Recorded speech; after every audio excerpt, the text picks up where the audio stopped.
The Board Up Zach. In the upcoming chapter, it was a quiet night in Sacramento, California, when the first chilling whispers of terror began to spread through the community.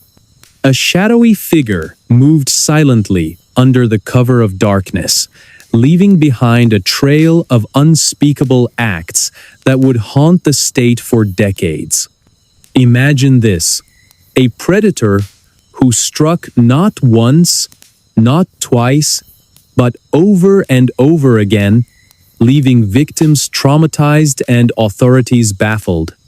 This wasn't just any criminal, this was someone who seemed to vanish into thin air after each attack, leaving no trace except for fragments of fear scattered across multiple cities.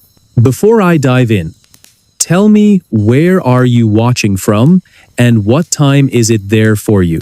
I love knowing who's out there with me and where in the world you're tuning in from.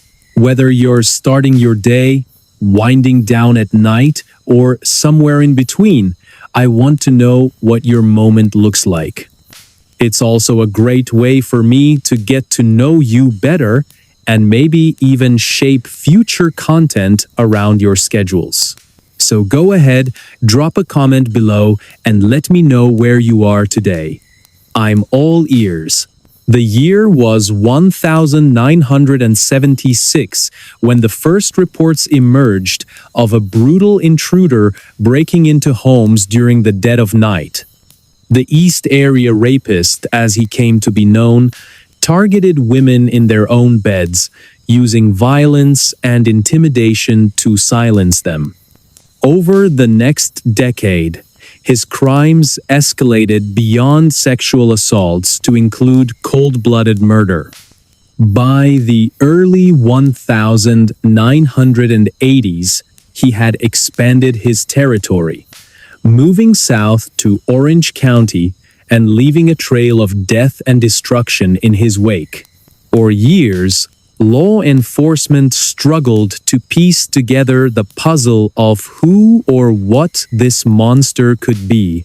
In the small town of Rancho Cordova, nestled near Sacramento, residents lived in constant dread. Families bolted their doors shut, installed security systems, and avoided walking alone after sunset. Yet nothing stopped the predator from striking again and again. Each crime left investigators scratching their heads, searching for connections between seemingly unrelated cases. Was this one man or an organized group? And why did he always manage to slip through the cracks? As we fast forward to the early 2000s, the case remained wide open, frustrating detectives and tormenting families still seeking closure. Forensic psychologist Emily Carter found herself drawn to the mystery after uncovering long-forgotten letters written by survivors recounting their harrowing experiences. She pored over these documents late into the night, her mind racing with questions. How could someone commit such heinous acts repeatedly without being caught? What drove this person to prey on innocent lives so mercilessly? By 2005, advancements in forensic technology offered new hope for solving the decades-old mystery. Detective Mark Thompson, who had spent much of his career chasing leads on the case, revisited old evidence with fresh eyes.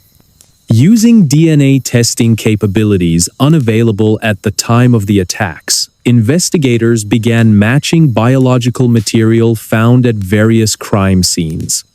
One breakthrough involved linking semen samples collected from multiple victims to a single unknown male profile. Not someone previously considered a suspect, but someone entirely different. Could this finally be the key they needed? But the story doesn't end there. As years passed, public fascination with the case only grew stronger. True crime podcasts, documentaries, and online forums buzzed with theories about the identity of the Golden State Killer. Among those captivated by the case was Brian Carter, a computer programmer turned self-taught cryptographer. He applied advanced algorithms to decode patterns hidden within DNA databases, hoping to uncover clues missed by professionals. His work attracted national attention, sparking debates about whether amateurs could truly solve mysteries law enforcement couldn't crack. Meanwhile, Emily delved deeper into the psychological makeup of the attacker. Studying interviews conducted with victims revealed a haunting truth. Many described feeling as though the rapist enjoyed exerting control over them. It wasn't just about sex, it was about power. This revelation shook Emily to her core, making her question if any degree of understanding could explain such evil. How do you study something so monstrous without letting it consume you? She wondered aloud during a rare moment of reflection. Then came the turning point in 2018, a year that changed everything. Investigators turned to forensic genealogy, a cutting-edge technique that cross-references DNA samples against publicly available genetic databases.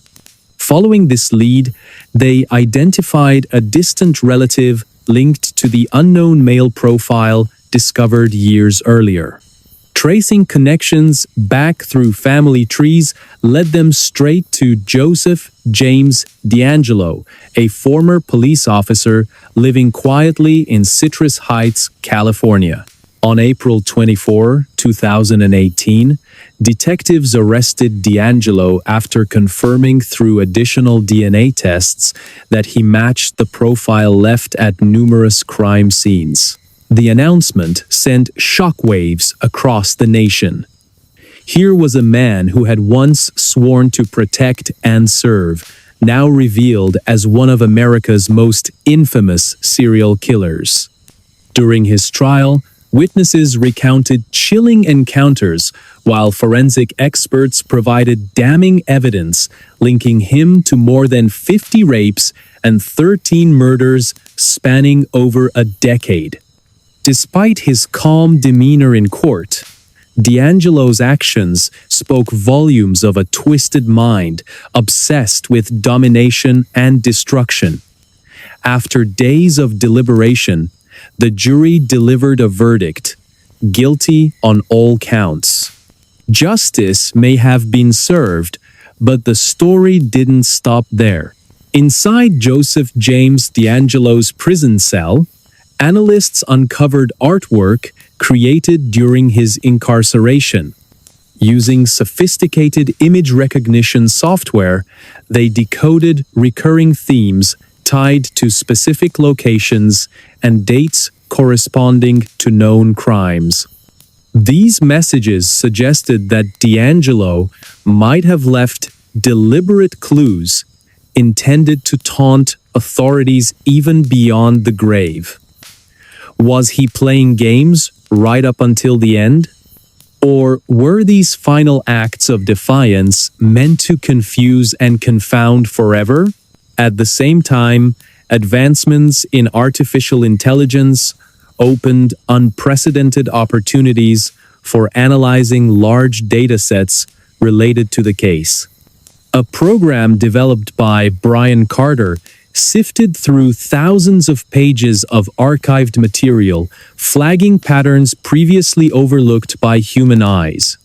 His findings hinted at possible ties between D'Angelo's actions and broader criminal networks operating throughout California during the 1970s and 1980s.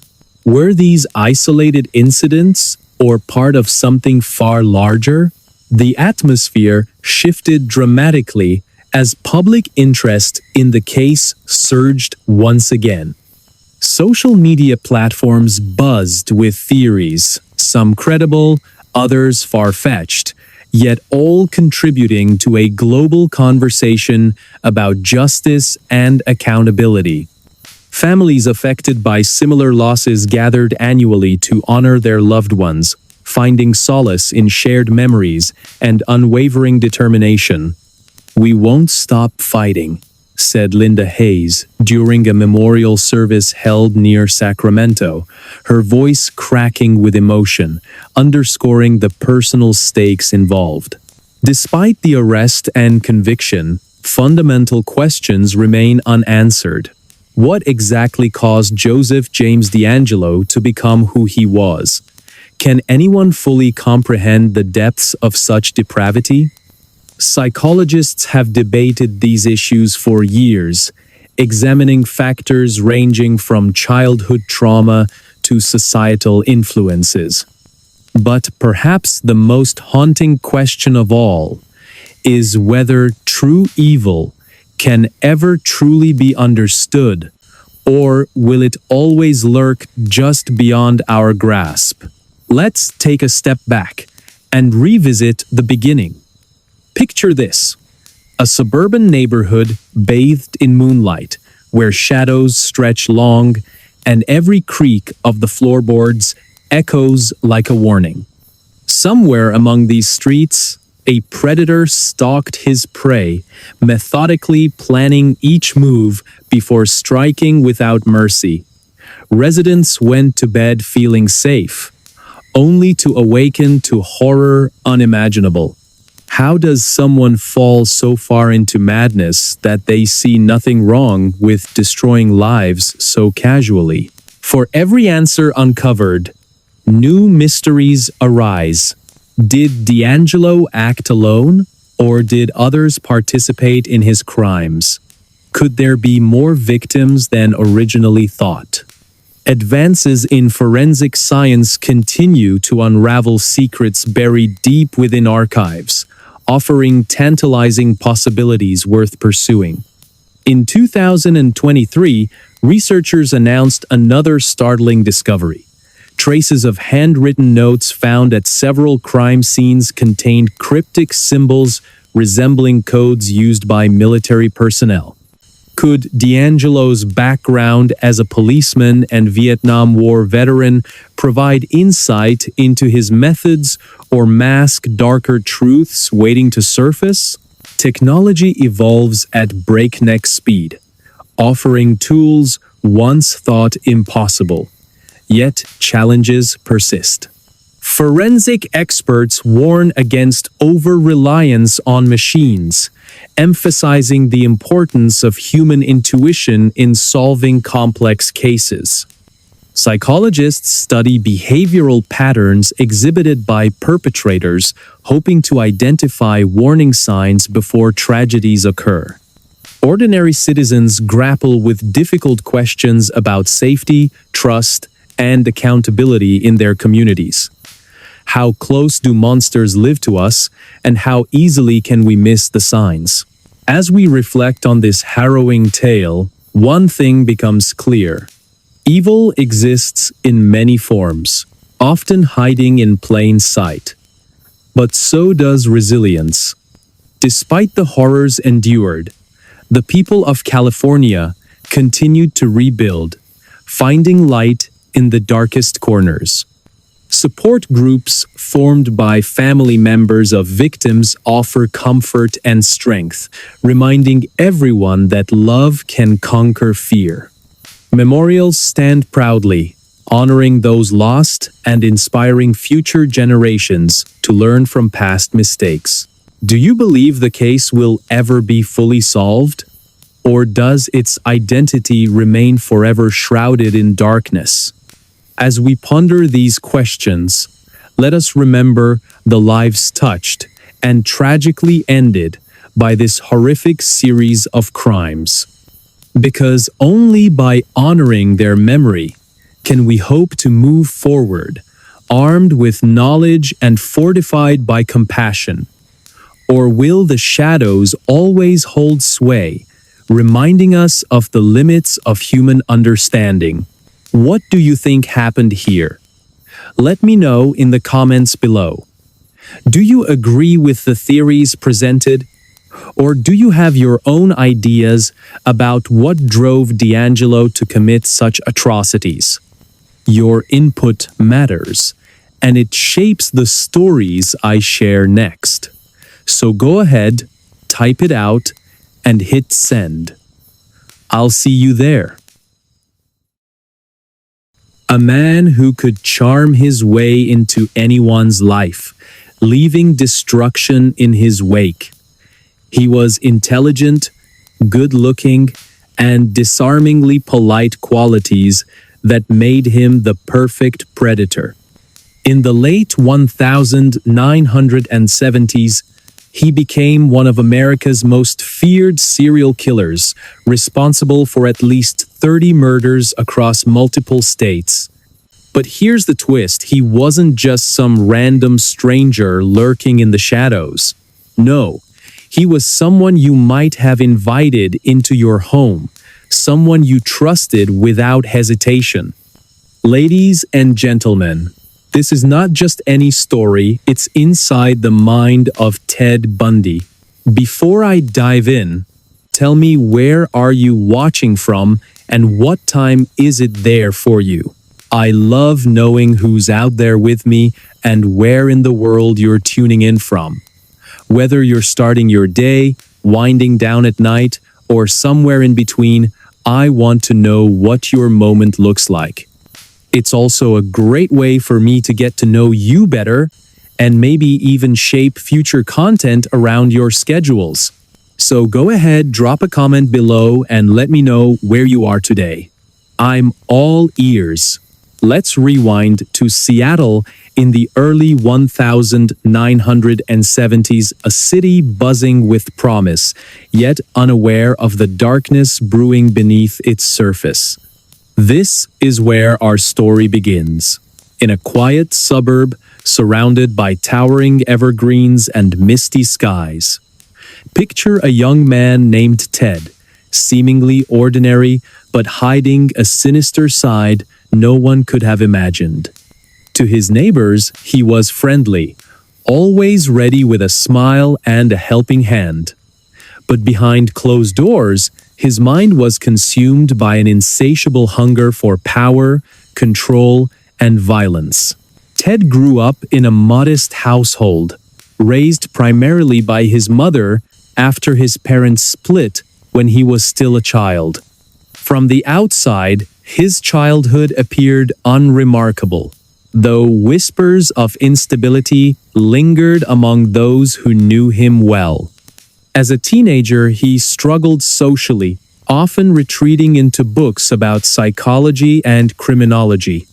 Little did anyone know, these interests would later fuel his transformation into one of history's most notorious figures. By the time he reached adulthood, Ted had mastered the art of deception, becoming a master manipulator capable of charming anyone he met. In 1974, the first signs of trouble emerged. Young women began disappearing across Washington state, their fates unknown until their bodies were found dumped in remote locations. Each victim shared striking similarities: beautiful, blonde, and vibrant, all lured under false pretenses by a man who seemed too kind to be dangerous. At first, law enforcement dismissed the cases as isolated incidents, but as more victims vanished, patterns began to emerge. A chilling realization settled over the community. They were dealing with a predator unlike anything they'd seen before.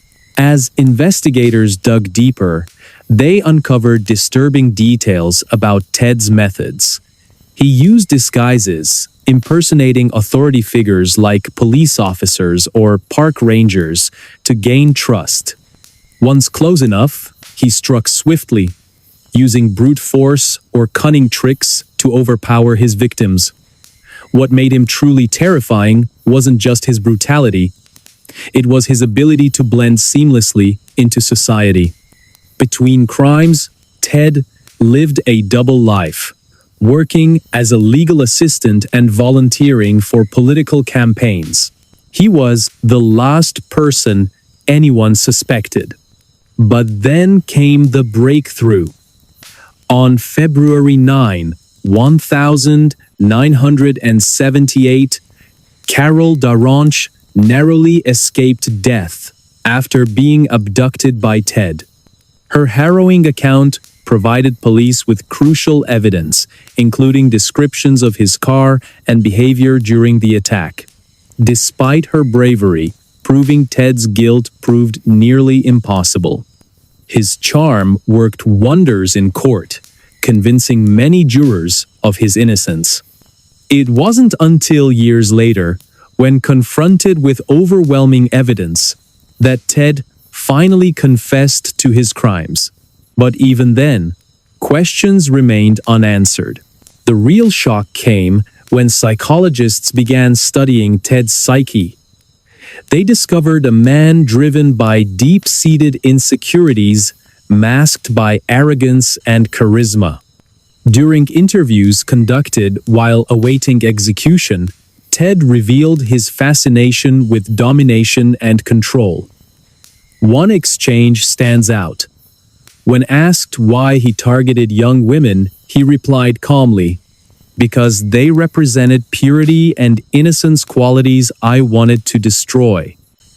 These words sent chills through everyone who heard them, revealing the cold calculation behind his actions.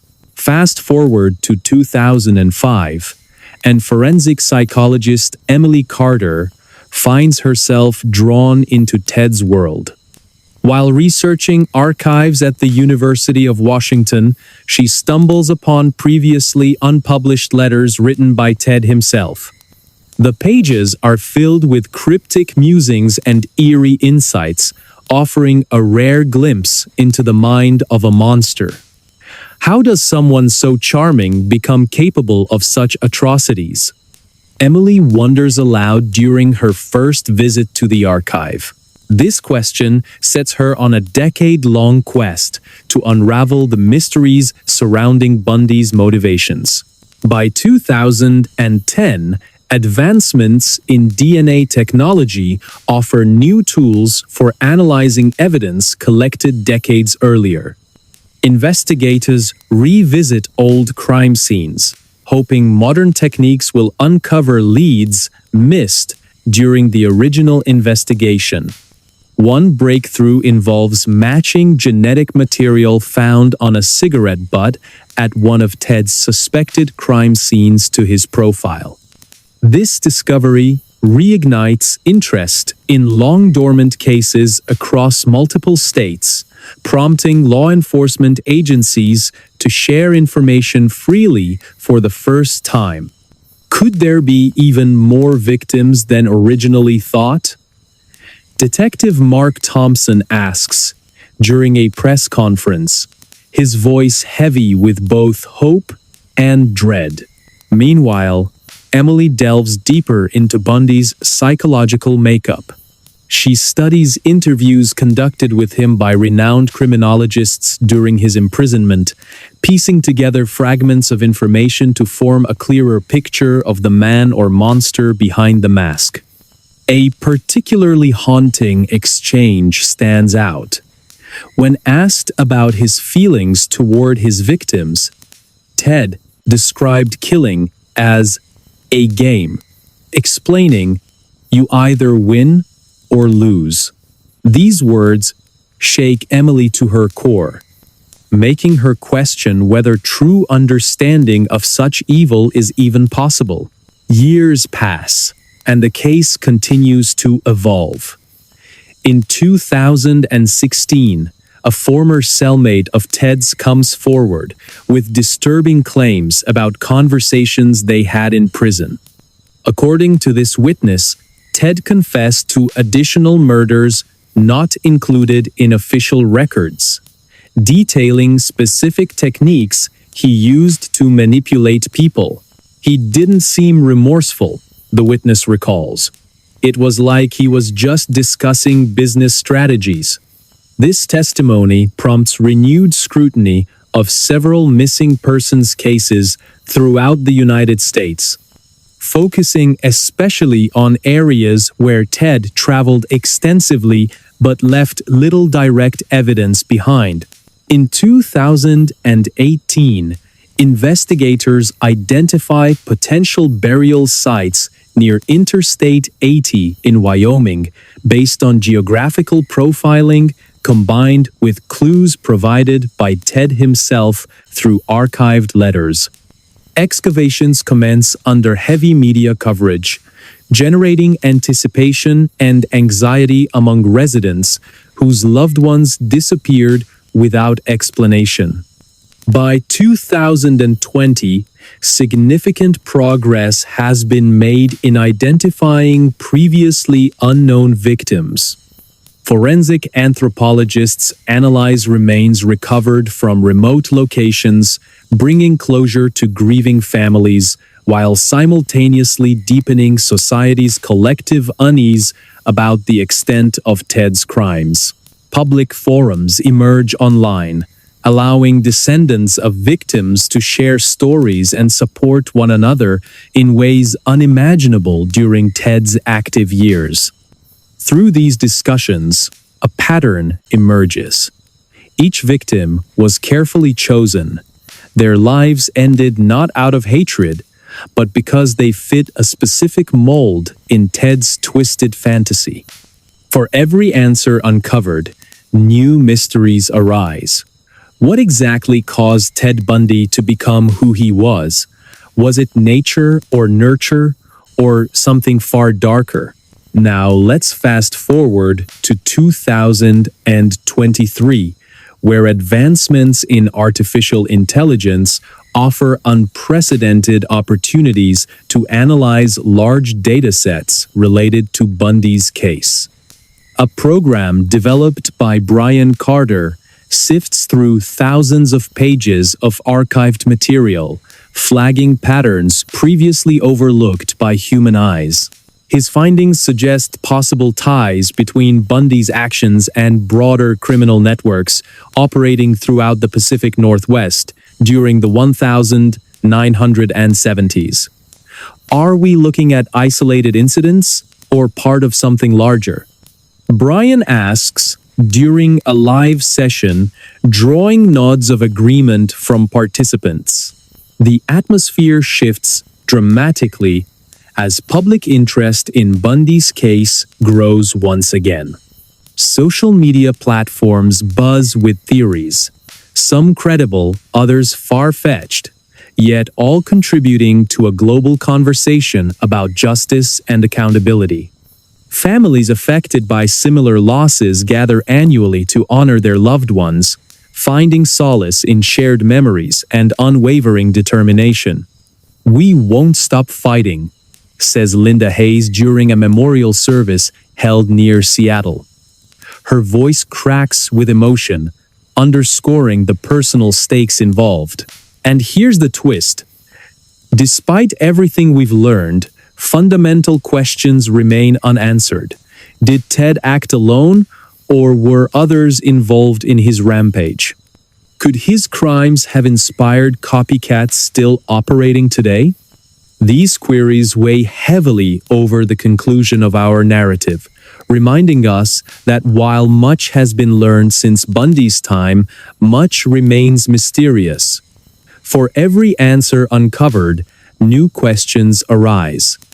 As Emily puts it poignantly during a final interview, we may never fully understand Ted Bundy or anyone like him, but understanding ourselves better might help stop others from following in his footsteps. So, as we close this chapter of exploration into one man's descent into madness, let us consider what lessons it holds for humanity moving forward. Because only by confronting our darkest fears can we hope to illuminate paths toward light and redemption. Or will the shadows always hold sway, reminding us of the limits of human understanding? What do you think happened to the victims whose stories remain untold? Let me know in the comments below. Did Ted operate alone, or was he part of something bigger? Your input matters, and it shapes the stories I share next. So go ahead, type it out, and hit send. I'll see you there.